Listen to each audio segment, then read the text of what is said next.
These aren't the stories your mother told you. No, these are the other stories.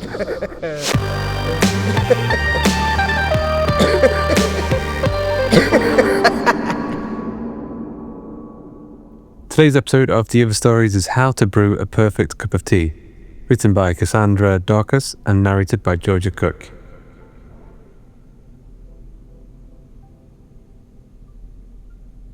Marie glanced over her shoulder at her co-worker. Boss. He was her boss now. As he shuffled into the shared kitchen and dropped his shoulder bag onto the plastic chair. Dark hair fell across his brow in a perfect wave as he reached into the bag. Morning, Ben. Hey, Marie. How was your weekend? Fine. She tapped a well-chewed finger on the rim of her chipped crockery mug, considering how much to share. My son visited for the weekend. That was nice. Ben hummed, still digging through his bag. That sounds nice. Kids, you know. I mean, I wouldn't, but I can imagine. He lobbed a charming smile in her direction. I took a bike ride down the coast. Aha! There you are. He pulled out his insulated travel mug. A bike ride? That sounds tiring. Not really. How was your commute? Fine. She'd barely avoided stepping in vomit. How was yours? Oh, you know. The traffic over the bridge was a pain, as usual. Marie chuckled along with him, even though she wouldn't know, since she took the subway. She turned her attention back to the electric kettle and tugged the flaccid bow at her throat. Behind her, Ben rebuckled his bag. Thanks for coming in early, Marie. Of course. The water was just beginning to bubble, and Marie lifted the kettle from its cradle before it could start keening. There was joy to be had in the noise of it, the racket as the kettle whistled and whistled, knowing that she had been the cause of at least that much chaos in an otherwise uncontrollable world. But there was also something satisfying about cutting the thing off just before it screamed. She smiled as she poured the steaming water, the tea bag swelling like a blister. I know how important the Simmons project is to you. To the company, Ben corrected, and Marie smiled wider, backing away from the counter to make way for him in his shiny silver travel mug. His cufflinks winked as he pulled out the drawer of coffee pods and examined his options. If we can get this right... Oh! Marie cried out, her mug crashing to the floor, dousing their ankles with hot liquid. Shit! Ben yelled, hopping away from her and closing the fridge. Oh God, I'm so sorry. Marie, hand shaking with unease, tugged at the fabric of her trousers in preparation to crouch down to fetch the mug, luckily unbroken, and the soggy tea bag. Because of her knees, she could only bend so far, but Ben quickly joined her with paper towels, handing her the soiled mug before sopping up the mess. She watched him for a moment before speaking again. I thought I saw something at the back of the counter. It surprised me, that's all. Ben glanced up at her, eyebrows drawn together in concern. Something? Yeah. Marie turned towards the sink. Something moving? I don't know. It was fast. Ben balled up the towels, wetness squeezing out from between his fingers in the process. Water ran down his wrists, moistening his cuffs. He grimaced and tossed the towels into the trash can. I'll see if I can get them to send up some mouse traps from the stockroom. We haven't had them for a while, but... Oh, no, Marie interrupted. She'd managed to refill the kettle and had another tea bag in her now clean again mug. Not a mouse. Not that big. Smaller. Smaller. Ben's freshly shaved Adam's apple bobbed above the knot of his silk tie, and Marie gave him her sweetest matronly smile. Pretty sure it was just a spider. Oh, good. The relief in his words didn't quite make it to his eyes. Just a spider.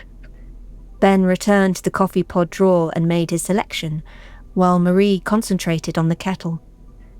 Anyway, as I was saying, the Simmons project. The Simmons Project.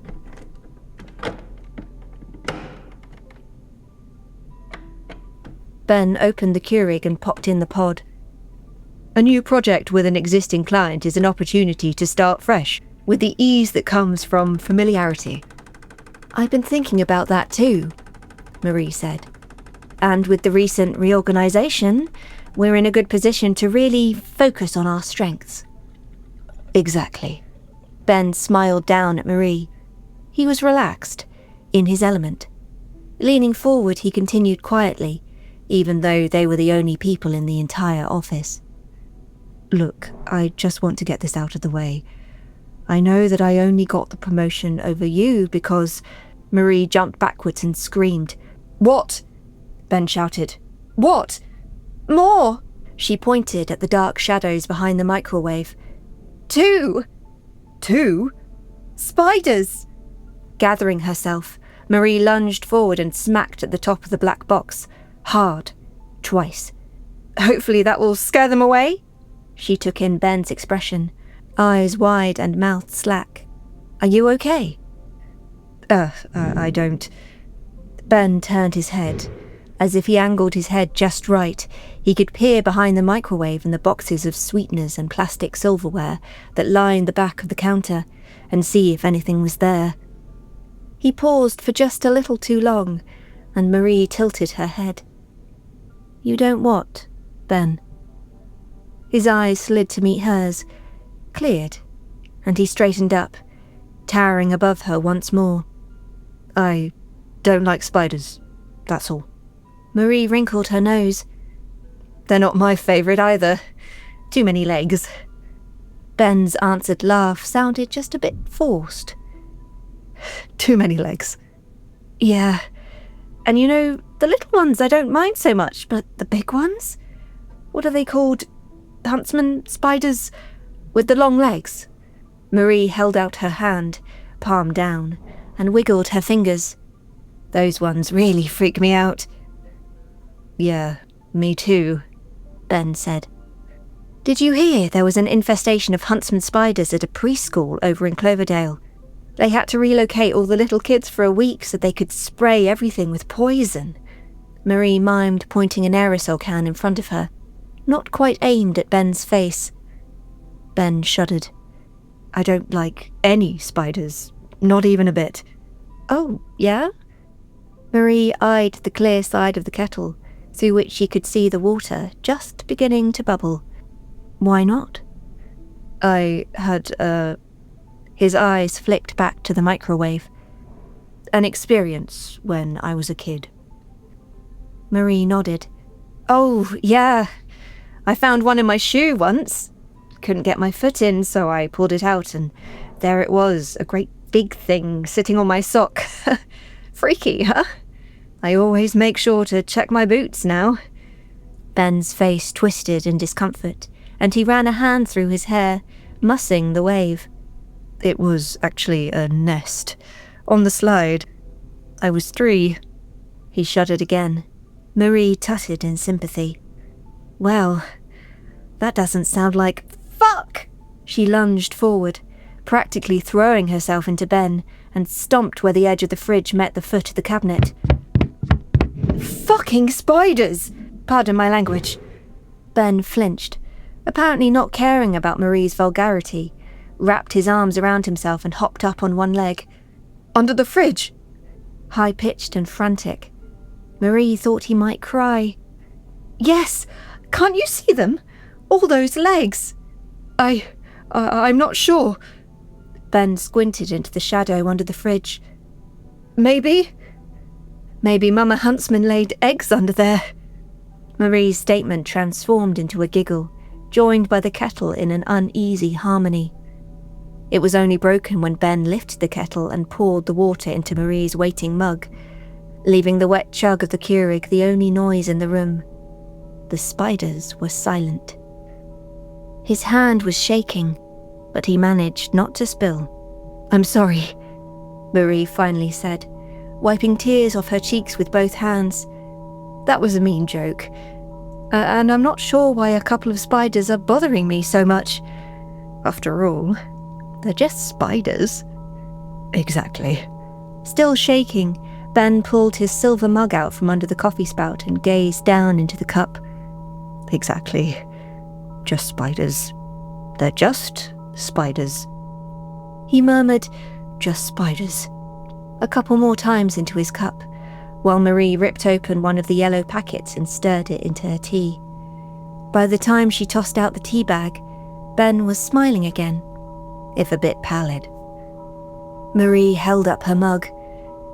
"I don't know about you, but I'm ready for my tea. Since you're standing by the fridge, would you mind getting out the half and half for me?" His face fell, but he picked it up quickly. Of course, I'd like some for my coffee too.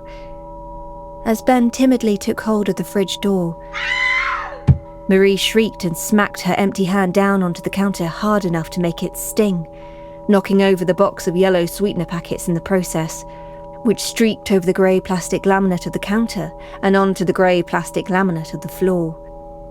"Fuck!" she yelled, smacking again against the crumpled paper.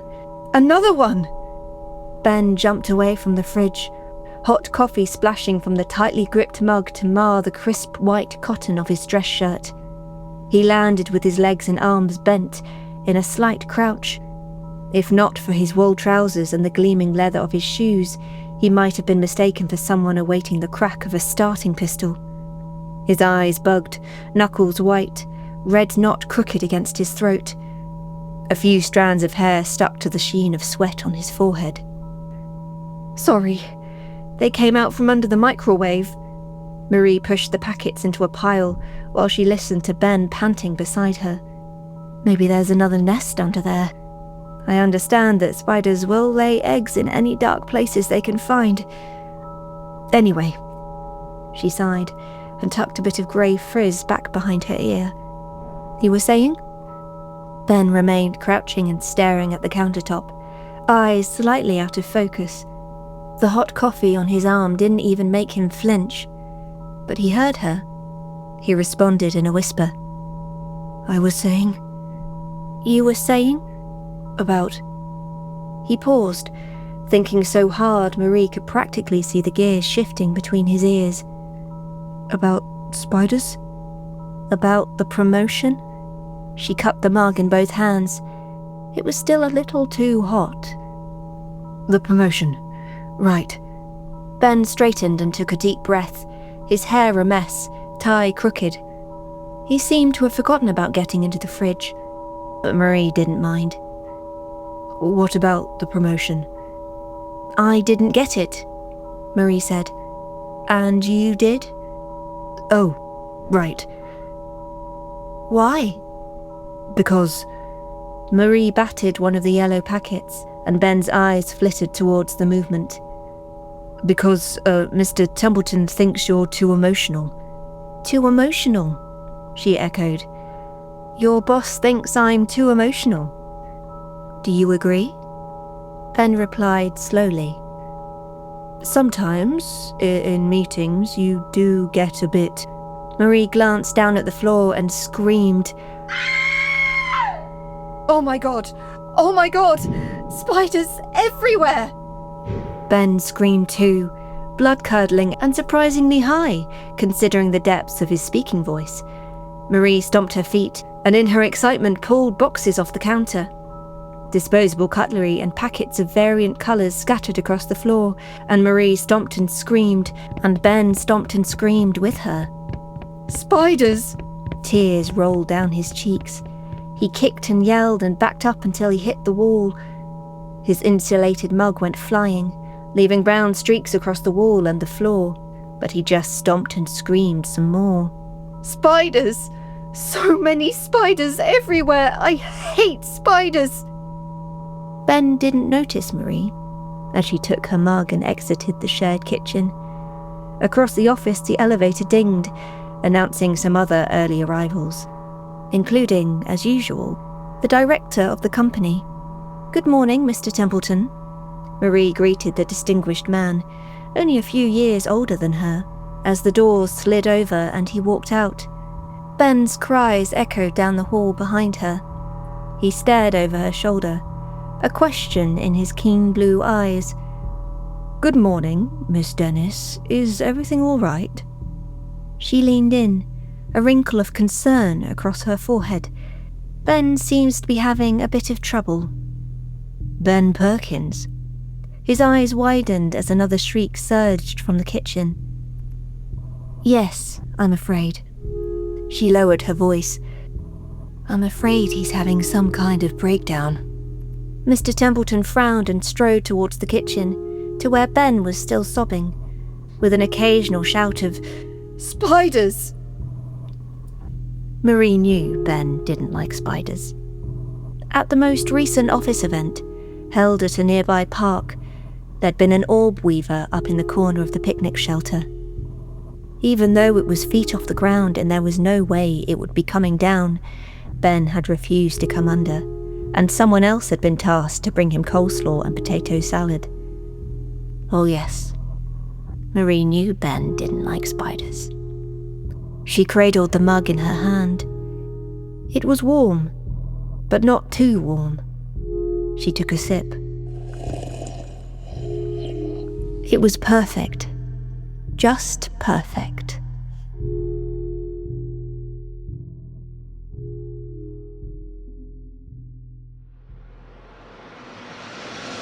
I hope you enjoyed today's episode of The Other Stories. How to Brew a Perfect Cup of Tea was written by Cassandra Darkus, narrated by Georgia Cook, produced by Karl Hughes, and music by Cyberleaf Studio and North Without End and Tom Robson, and sound effects provided by freesound.org. The episode illustration was provided by Matt Seth Barnes.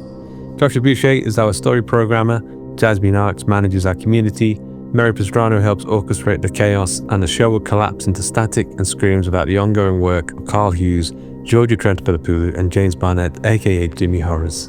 Cassandra Darkus has asked people to donate to the Trevor Project in order to support LGBTQ+ young people. You can do so by heading to thetrevorproject.org. George Cook is an illustrator and writer from London. She's written for publications such as Baffling, Basterian Lit, and Flame Tree Press, as well as a Doctor Who range with Big Finish. She can be found on X at Georgia Cooked and on our website, georgiacookwriter.com. The Other Stories is a production of the Story Studio Hawk and Cleaver and is brought to you with a Creative Commons Attribution Non-Commercial No Derivatives license. That means don't change it, don't sell it, but by all means share the hell out of it. Until next time.